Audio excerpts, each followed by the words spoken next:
শবে বরাতের 15 শাবান, এটা একটা মৌসুম। এরকম করে আমলের কিছু মৌসুম আছে, কি আছে, সিজন আছে। সবচেয়ে সেরা সিজনটা হচ্ছে রমাদান।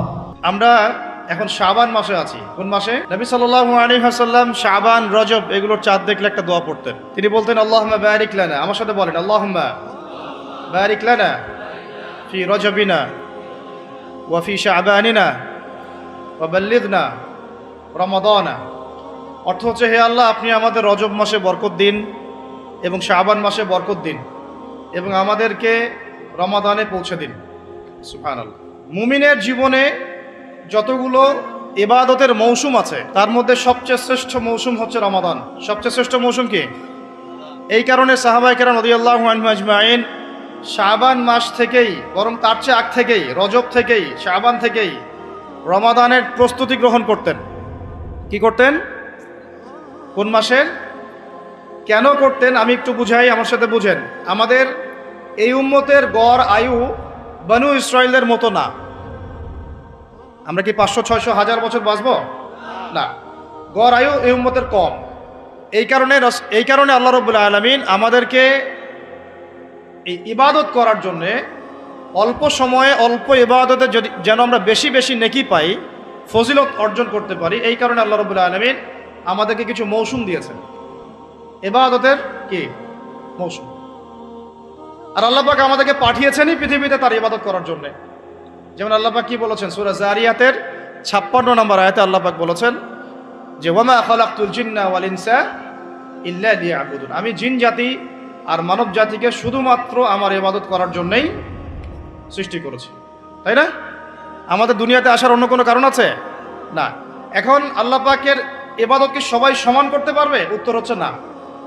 আল্লাহ পাক বলছেন সূরা মুলকের মধ্যে গিয়ে বলছেন 2 নম্বর আয়াতে, আল্লাযী খালাকাল মাউতা ওয়াল হায়াতা লিয়াবলুয়াকুম আইয়ুকুম আহসানু আমালা। আমরা সবাই এটা তো পড়ি। রাতের বেলা সূরা মুলক পড়েন, কে কে হাত তোলেন?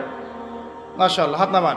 ফজিলত, রাতের বেলা সূরা মুলক পড়ে ঘুমালে ইনশাআল্লাহ এই চর্চা, এই অভ্যাস, এই সুন্নতের উপর আমল করতে থাকলে আল্লাহ চান তো এই আমলের ওসিলায় আল্লাহ পাক তাকে কবরের আযাব থেকে মুক্ত রাখবেন ইনশাআল্লাহ।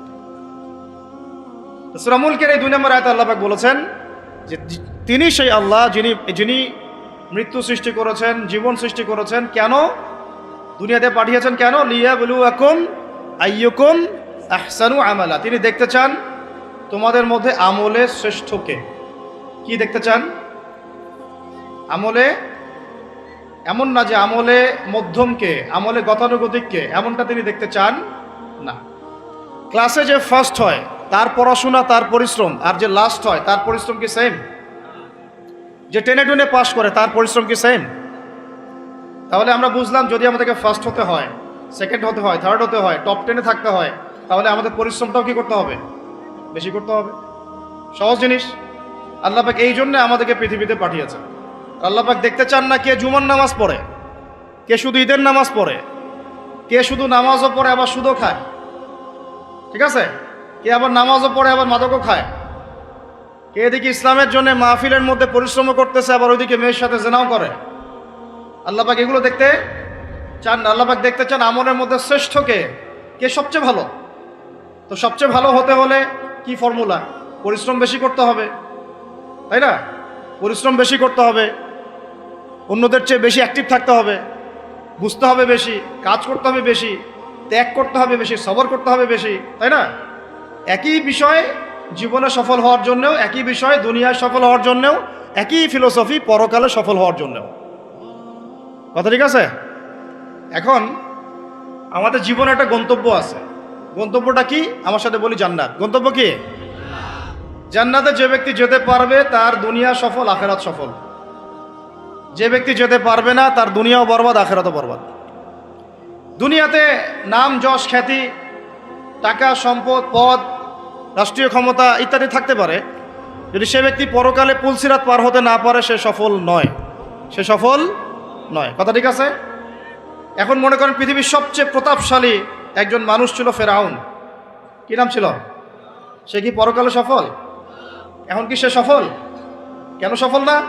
কারণ দুনিয়ার জীবনে সে আল্লাহর হুকুম মানে নাই, এই পরীক্ষায় সে ফেল করছে।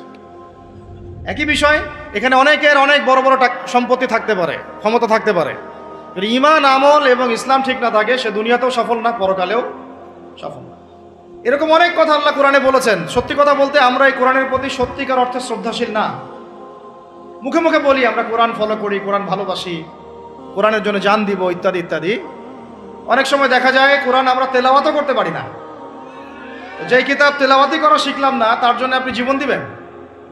যে কিতাবের তেলাওয়াতি আপনি শিখতে পারলেন না এখনো, এখন সেই কিতাবের হুকুম বাস্তবায়ন করবেন, এই পর্যন্ত ঈমান তো যাওয়া অনেক দূরের কথা, তাই না বিষয়টা? এর প্রতি ভক্তি শ্রদ্ধা তো আসবে না, কারণ তিলাওয়াতি তো এখনো শিখছেন না, অনুবাদ পড়ছেন না, আয়াতের অর্থগুলো জানছেন না। এটা আল্লাহ পাক এই মানব জাতির জন্য পাঠিয়েছেন, পুরো মানব জাতির জন্য, শুধু মুসলিমদের জন্য না।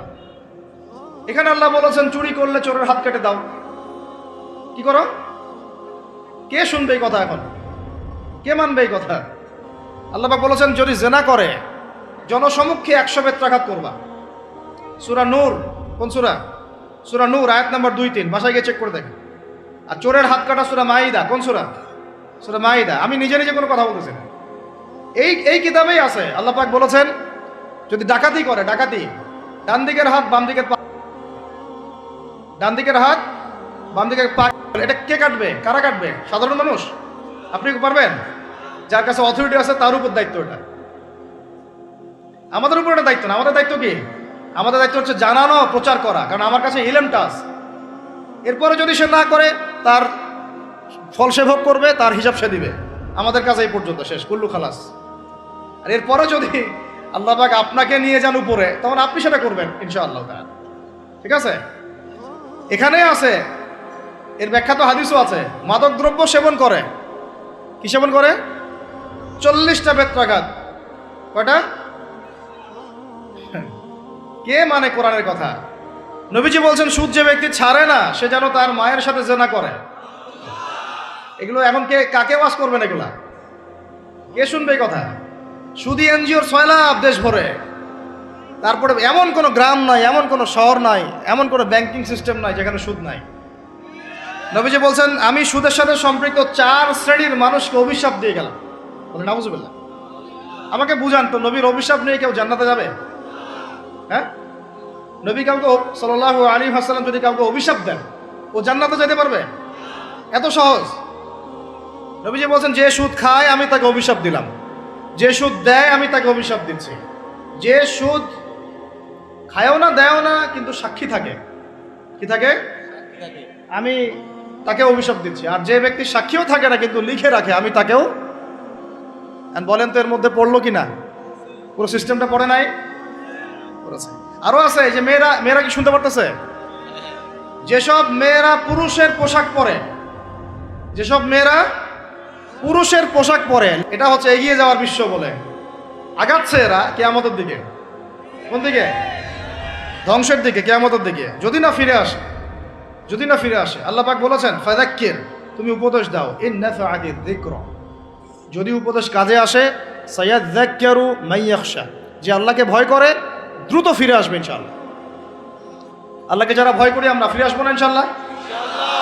আল্লাহ পাক বলছে ফাযাক্কির, উপদেশ দাও, ইন্নামা আনতা মুযাক্কির, তুমি শুধু উপদেশ দাতা, লাস্তা আলাইহিম বিমুসাইতির, তুমি কারো প্রতি দারোগা নও। আমরা কারো প্রতি কি নই? দারোগা নই। আমাদের কাজ কি? বাল্লিগু আন্নী ওয়ালাউ, প্রচার করো, একটা আয়াত যদি যান ব্যাস। এরপর যদি না মানেন আপনার প্রস্তুতি আপনি গ্রহণ করেন। নবীজি বলেছেন সাল্লাল্লাহু আলাইহি ওয়াসাল্লাম কোন মেয়ে যদি ছেলের পোশাকও পরে, মানে ছেলের মতো শার্ট, ছেলের মতো প্যান্ট, জিন্স, গেঞ্জি, টি শার্ট, নাউজুবিল্লাহ, তাহলে নবীজি বলছেন ওই মেয়ের উপরে আমার অভিশাপ। এগুলো নিয়ে বললে তো অনেক কথা। মাদকদ্রব্য প্রস্তুতকারী বা মাদকদ্রব্যের সাথে সংশ্লিষ্ট 10 শ্রেণীর মানুষকে একই পাপের কাতারভুক্ত করা হয়েছে। যে খায়, যে খাওয়ায়, যে পরিবেশন করে, যে বানায়, এভাবে একটা তালিকা আছে। কে বুঝাবে? এখনকার আমাদের সমাজে এগুলো মূল সমস্যা না? এই সমস্যাগুলো হতে পারে কারণ আমরা মানুষ, কবিরা গুনাহ হতে পারে, এর উপর অটল থাকলে পরে আল্লাহর গজব নেমে আসবে। একটা বিষয় খেয়াল করেন না, যে যখন সূর্য ডুবে যায় তখন পাখিগুলো কি করে বলেন? বাসায় ফিরে যায় না? মানে দিন শেষ, সূর্য ডুবে গেছে, এখন বাসায় ফিরতে হবে, তাই না? এভাবে আল্লাহ পাক রমাদান দিয়েছেন আমাদেরকে কেন জানেন? যাতে এই যে সারা বছর আমরা এদিক ওদিকে ছোটাছুটি করে দূরে সরে গেছি না, এখন কাছে আসো, ঘরে আসো, আল্লাহর কাছে আসো, রমজান মাসে কোথায় আসো? আল্লাহর কাছে আসো। এখন আল্লাহর কাছে আসতে হলে আপনার প্রিপারেশন লাগবে না? আমি আপনাদের আজকে 15টা পয়েন্ট বলবো ইনশাআল্লাহ। বেশি বড় বড় করে না, জাস্ট সংক্ষিপ্ত করে 15টা পয়েন্ট। এই পয়েন্টগুলো আমাদেরকে রমাজানের আগেই নিজের মাথায় ঢুকাইতে হবে। পাক্কা নিয়াত করতে হবে আল্লাহ পাক যেন আমাকেও তৌফিক দেন, আপনাদের সবাইকে তৌফিক দান করবেন। তার আগে বলে নেই, রমাদান মাস ব্যাপী ইনশাআল্লাহ তাআলা আমাদের একটা অনলাইন মাদ্রাসা আছে, তহা জিন্নুরাইন, না দেখেছেন না? তহা জিন্নুরাইন ইসলামিক অনলাইন মাদ্রাসা। এর ব্যবস্থাপনায় কোরআন শিক্ষার কোর্স চালু করা হয়েছে আলহামদুলিল্লাহ। আপনারা ঘরে বসেই এখানে কোরআন শিখতে পারবেন ইনশাআল্লাহ। আমি ক্লাস নিব ইনশাআল্লাহ। বেশি না, প্রত্যেক দিন 1 থেকে 1.5 ঘন্টা সময় দিবেন। যারা কোরআন শিখতে জানেন না, একেবারেই জানেন না, ইনশাআল্লাহ 1 মাসের মধ্যে শিখাই দেবো ইনশাআল্লাহ। এটা একটা বিষয়। আরেকটা অ্যানাউন্সমেন্ট দেই, ইনশাআল্লাহ আরও একটা course Taha Jinnurain Arabic Islamic online মাদ্রাসার ব্যবস্থাপনায় চালু করা হবে রমজান মাসে। সেটা হচ্ছে কোরআনের অনুবাদ শেখার উপরে। কিসের উপরে? কোরআনের অনুবাদ। Understand Quran and Salah the easy way, এই কোর্সটা ইনশাআল্লাহ 1 মাসে তো সম্ভব না। 1 মাসের মধ্যে আমরা একটা প্রামাণ্য ধারণা দিব যে কিভাবে আপনি কোরআনের অনুবাদ করবেন, এখানে আরবি ভাষা শিখবেন কিভাবে, আরবি ব্যাকরণ শিখবেন কিভাবে। রমজান শেষ হওয়ার পরেও এই কোর্সটা চলতে থাকবে, রমজান মাসেও এই কোর্সটাও চালু করা হবে ইনশাআল্লাহ। আপনারা সবাই শরীক হওয়ার চেষ্টা করেন ইনশাআল্লাহ। এবং এটা নারী পুরুষ আবার বৃদ্ধ সবার জন্য উন্মুক্ত ইনশাআল্লাহ। আর এছাড়া আমাদের একটা ইসলামিক ডিপ্লোমা কোর্সও চলছে। এটা হচ্ছে men's diploma in Islamic studies. এখানে 6টা সাবজেক্ট শিখবেন। কয়টা ভাই? 6টা সাবজেক্ট শিখবেন মাত্র 3 থেকে 4 মাসের মধ্যে। সাবজেক্ট নাম্বার 1 হচ্ছে কোরআন, 2 হচ্ছে হাদিস, 3 হচ্ছে নবীর সিরাত সাল্লাল্লাহু আলাইহি ওয়াসাল্লাম, 4 হচ্ছে ইসলামের ইতিহাস, 5 হলো ফিকহ এবং 6 হচ্ছে আকীদা। এই 6টা সাবজেক্ট আপনারা শিখবেন 4 মাসে ইনশাআল্লাহ। এটা শর্টকাট কোর্স, কারণ আমি দেখেছি লম্বা সময় ধরে পড়াইতে চাইলে মানুষ পড়তে চায় না, অত ধৈর্য এখন মানুষের নাই। আমি এটা অভিজ্ঞতা থেকে বলছি যে ওয়াজ করেন 2 ঘন্টা বসে থাকবে এখানে, 2 ঘন্টা আপনি কোরআন পড়তে পারেন, পড়তে পারবেন ইল্লা মাশাআল্লাহ, ইল্লা মাশাআল্লাহ। 2 ঘন্টাটা বই ধরে দেন, পড়তে পারবেন। এই কোর্সটা ইনশাআল্লাহ আমরা রমজান মাসেও স্টার্ট করব। আপনারা সবাই শরীক হওয়ার চেষ্টা করেন, আল্লাহ পাক তৌফিক দান করেন। আর এই সেম কোর্সটা মেয়েদের জন্য, women's diploma in Islamic studies, এইটা মহিলাদের জন্য আমরা আমাদের প্রতিষ্ঠান থেকে চালু করেছি, অনলাইন মাদ্রাসা থেকে। এটা নিবেন ইনশাআল্লাহ আমাদের স্ত্রীগণ এবং আরও বরেণ্য যারা আলেমা আছেন, আমাদের মাদ্রাসা শিক্ষিকা, তারা এটা পড়াবেন। মেয়েদেরকে মেয়েরা পড়াবেন, ছেলেরা পড়াবেন ইনশাআল্লাহ। কোনো ফেতনার সুযোগই নাই ইনশাআল্লাহ, ঠিক আছে? আরেকটা অ্যানাউন্সমেন্ট দিয়ে রাখি, এটা প্রস্তুতি নিতে থাকেন। এটা এখন আমি লঞ্চ করি নাই বা চালু করি নাই। রমাদান মাস জুড়ে একটা রেজিস্ট্রেশন চলবে ইনশাআল্লাহ অনলাইনে। রমাদানের পরে মাত্র 1 মাসে, কত মাসে? 1 মাসের জন্য আপনাদেরকে নবী সাল্লাল্লাহু আলাইহি ওয়াসাল্লামের জীবনী সিরাতের একটা বই ধরাই দেব। হতে পারে বইটার নাম রাহিকুল মাখতুম অথবা রহমাতুল্লিল আলামিন, অথবা যে কোনো একটা বই, 300 পৃষ্ঠা 400 পৃষ্ঠা। 1 মাস ওই বইটার উপরে ইনশাআল্লাহ আমি আপনাদের ক্লাস নিব ইনশাআল্লাহ। একদিন পর, মানে 15টা ক্লাস আপনারা পাবেন। মাসে কয়টা ক্লাস? 15টা ক্লাস পাবেন ইনশাআল্লাহ। এই 15টা ক্লাস শেষ করার পরে ওই বইয়ের উপরে আপনারা সবাই পরীক্ষা দিবেন, সারা দেশের যত যুবকরা আছেন। পরীক্ষা দেওয়ার পরে যারা টপ 10 হবেন তাদের জন্য মারাত্মক পুরস্কার আছে ইনশাআল্লাহ। মারাত্মক মানে সত্যি মারাত্মক। আর প্রথম 3 জনের জন্য থাকবে ইনশাআল্লাহ তাআলা বাইতুল্লাহ জিয়ারতের তৌফিক। 1 মাস আমার সাথে নবীর জীবনী পড়বেন, পরীক্ষা দিবেন। যদি রিটেন ভাইভা দিয়ে ভালো করতে পারেন, টপ 3 হন, ইনশাআল্লাহ ওমরা করে আসবেন। আর আমি সাথে যাই বা না যাই, আপনি যাবেন, ওই ব্যবস্থা আমরা করে দেবো ইনশাআল্লাহ। সবসময় তো আর আমরা যেতে পারবো না, আমরা অনেক কাজে ব্যস্ত থাকি। এখন এটা নারী পুরুষ সবার জন্য। আমরা এটা চালু করেছিলাম গত কয়েক মাস আগে। মাশাআল্লাহ এত রেসপন্স পেয়েছি, প্রায় আমার ধারণা প্রায় 3 থেকে 4 হাজার ছাত্রছাত্রী এখানে পড়াশোনা করেছে। তাদের মধ্যে সেরা 20 বাছাই করেছি আমরা। একটা সিরাতের প্রশ্ন করে আটকাইতে পারবেন না ওদেরকে। নবীর জীবনী থেকে যে কোনো প্রশ্ন করেন বলে দিবে খাটাস করে, এত ট্যালেন্টেড।